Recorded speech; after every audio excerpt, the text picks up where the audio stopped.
ഇന്ന് ആലപ്പുഴയിൽ നടന്ന ഒരു തട്ടിപ്പിനെ കുറിച്ചുള്ള ഒരു ന്യൂസാണ് പറയാൻ പോകുന്നത്. വഴിയരികിലൊരു ചേച്ചി കുറച്ച് പഴങ്ങളുമായിട്ട് വിൽക്കാൻ നിൽക്കുന്നുണ്ടായിരുന്നു. അപ്പോൾ കുറച്ച് യുവാക്കൾ ഇവരുടെ അടുത്തേക്ക് വന്നു. എന്നിട്ടൊരു 1,800 രൂപയുടെ പഴങ്ങൾ വാങ്ങി അവരുടെ കയ്യിന്ന്. എന്നിട്ട് QR കോഡ് എടുക്കാൻ തിരിഞ്ഞ് ഈ ഒരു സ്ത്രീ QR കോഡ് എടുക്കാനായിട്ട് പുറകിലേക്ക് തിരിഞ്ഞ ആ ഒരു സമയം കൊണ്ട് ഈ ചെക്കന്മാർ പഴവുമായിട്ട് പോയി കളഞ്ഞു. കായംകുളത്താണ് ഈ സംഭവം നടന്നിരിക്കുന്നത്. ഓൺലൈനായിട്ട് പണം നൽകാമെന്ന് പറഞ്ഞ യുവാക്കൾ ഈ യുവതി സ്കാനർ എടുക്കാൻ വേണ്ടി ഇങ്ങനെ തിരിഞ്ഞപ്പോൾ പണം നൽകാതെ അങ്ങ് വിട്ട് കളയുകയായിരുന്നു. അവിടെ ആളുകളാരും ഉണ്ടായിരുന്നില്ല അവരെ ചെന്ന് പിടിക്കാനൊന്നും.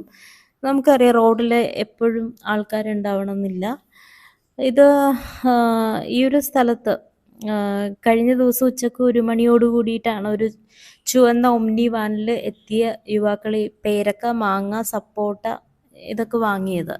അപ്പോൾ 1,800 രൂപയുടെ ഇതെന്ന് വെച്ചാൽ അവരെ സംബന്ധിച്ച് വലിയൊരു തുകയാണ്. കാരണം കുറേ നേരം നിന്ന് എത്രയോ ദിവസത്തെ കഷ്ടപ്പാടായിരിക്കും ഈ ഒരു 1,800 രൂപ എന്ന് പറയുന്നത്. അപ്പം ഈ യുവാക്കൾ വന്നത് വാഹനത്തിലായിരുന്നു. വാഹനത്തിൽ ഇരുന്നു കൊണ്ട് തന്നെയാണ് സാധനങ്ങൾ വാങ്ങിയത്.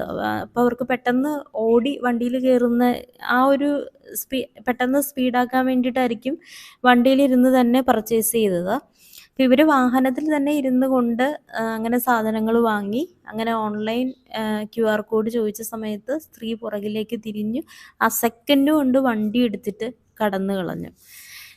കഴിഞ്ഞ 5 വർഷമായിട്ട് ഈ ഒരു സ്ത്രീ, സെൽവി എന്നാണ് പേര്, ഈ ഒരു സ്ഥലത്ത് പഴക്കച്ചവടം നടത്തി വരുന്നൊരു സ്ത്രീയാണ്.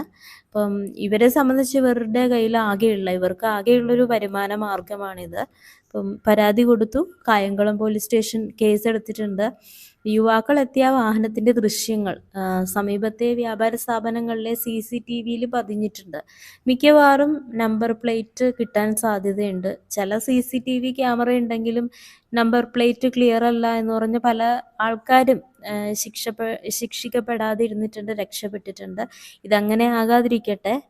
അപ്പം CCTV ഉള്ളത് കൊണ്ട് തന്നെ മിക്കവാറും അവരെ പിടിക്കാനായിട്ടുള്ള സാധ്യതയുണ്ട്. അത് ഈ ഒരു തട്ടിപ്പ് എന്നൊക്കെ പറഞ്ഞാൽ ഒരു 10 രൂപയായാലും 1000 രൂപയായാലും തട്ടിപ്പ് തന്നെയാണ്. പ്രത്യേകിച്ച് ഇതുപോലെ അന്നന്ന് ഒക്കെയുള്ള വകക്ക് വേണ്ടി ജീവിക്കാൻ വേണ്ടിയിട്ട് വരുന്ന സ്ത്രീകളുടെ അടുത്തൊക്കെ ഒന്നും ഇങ്ങനെ ഒരു തട്ടിപ്പ് 1,800 രൂപയുടെ ഫ്രൂട്ട്സ് കൊണ്ടുപോയിട്ട് ഇവർക്കൊന്നും ചെയ്യാനില്ല. ഇവരതൊന്നും ഒരു ദിവസം കൊണ്ടൊന്നും കഴിച്ച് തീർക്കത്തൊന്നുമില്ല. അത്രയും വലിയ പ്രഷ്യസ് ആയിട്ടുള്ള ഒരു ഗോൾഡ് അങ്ങനെയൊക്കെ ആണെന്നുണ്ടെങ്കിൽ ഇവർക്കത് സൂക്ഷിച്ച് വെച്ചിട്ട് പിന്നെ അത് സെയിൽ ചെയ്യുക അങ്ങനെയൊക്കെ പറയും. ഇത് ഫ്രൂട്ട്സൊക്കെ എടുത്തിട്ട് പോകുന്നത്, അതും അത്യാവശ്യം ഇപ്പം നല്ല റേറ്റാണ് എല്ലാ ഇതിനും.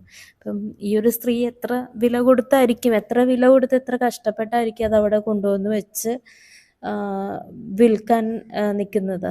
അപ്പം ഇത് കേസ് ആകും. വൈകാതെ തന്നെ ഇവരെ പിടിക്കട്ടെ, ഇവരെ അറസ്റ്റ് ചെയ്യട്ടെ വൈകാതെ തന്നെ.